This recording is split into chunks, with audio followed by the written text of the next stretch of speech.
Hello and welcome to the Entrant. In today's video, we will be covering the topic of accident, which is section 80 of the IPC under chapter 4 General Exceptions. Accident as under chapter 4. With this defense, a person can escape criminal liability where such act of person occurs as a result of an accident. Such act must be devoid of intention. Law does not intend to punish a man of the things over which he could possibly have no control over. An accident must be unintentional and unexpected. It implies to happenings which cannot be predicted by a prudent man. Section 80 of the Indian Penal Code provides for the general exception of the accident.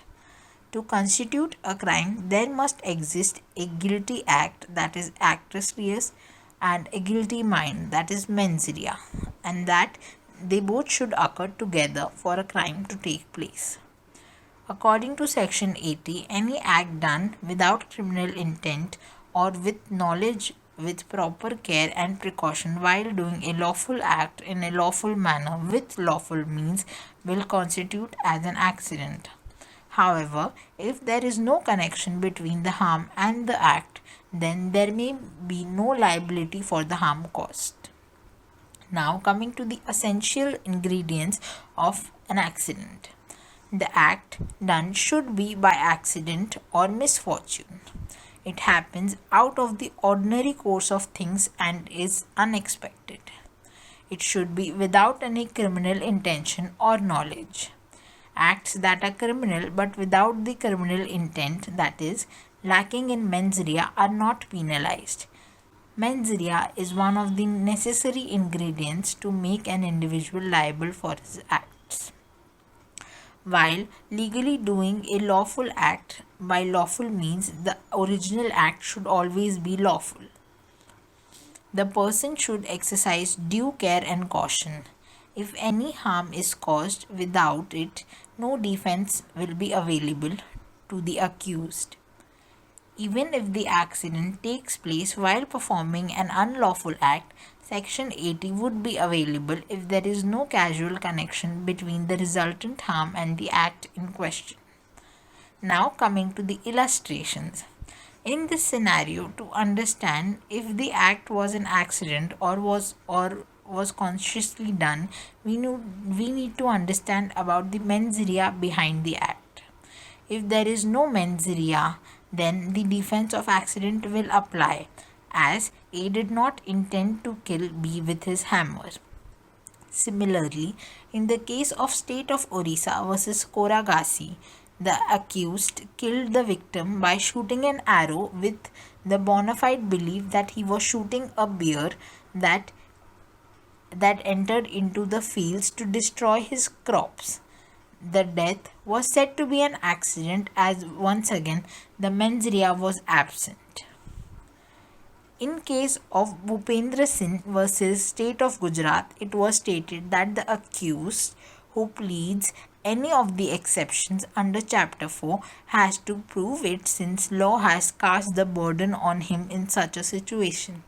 Under section 106 of the Evidence Act, the court will presume the absence of it.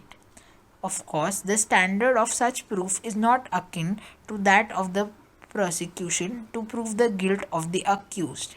It is trite law that such burden can be discharged by the accused, showing a preponderance of probabilities. In the end, in this case, the accused was held liable for murder. If an accident occurs while doing an unlawful act, the act will not attract the provision of section 80 of the IPC. For example, in the case of Jogeshwar versus Emperor, the accused was giving the fist blow to the victim but accidentally hit his wife, who was holding her 2-month-old child. The blow hit the head of the child, which resulted in the death of the child. It was held that even though the child was hit by accident, the act was not lawful and not done by lawful means or in lawful manner, and he was held liable for the death of that child. Before the enforcement of the Indian Evidence Act 1882, the prosecution had to prove that the case does not fall under any exceptions, but under Section 105 of the Evidence Act, shifted the burden on the claimant. As in the case of K.M. Nanavati versus State of Maharashtra, it has been held that the burden of proof for availing a defense lies upon the accused.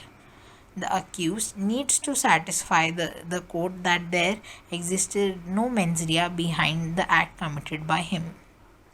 Now, before concluding the topic, let us answer some easy questions that are vital to understanding this topic. The first question is, what is the role of consent in an accident, whether implied or express? If an accident occurs while doing an act and there existed consent, whether implied or express, of the parties for any harm which may occur due to the act which is unintentional, the accused will not be held liable. For example, let us take the case of Tunda versus State. Two friends who were fond of wrestling decided to bout. In the act, the deceased was thrown, which resulted in the fracture of his skull and death. It was held there was implied consent, and as the act was not intentional, the accused was not held liable. The second question, can contributive negligence be a defense as an accident? Contributory negligence cannot be a defense to a criminal charge under the exception of accident. Taking the case of R versus Walker, the accused was driving a horse buggy without any reins. The victim was walking on a road intoxicated. The accused called out to the victim twice to get him out of the way, but the victim did not comply due to his state. The victim was run over by the horse and killed. The accused was held for manslaughter as it was his duty to drive the buggy with proper care and caution even if the other person was negligent.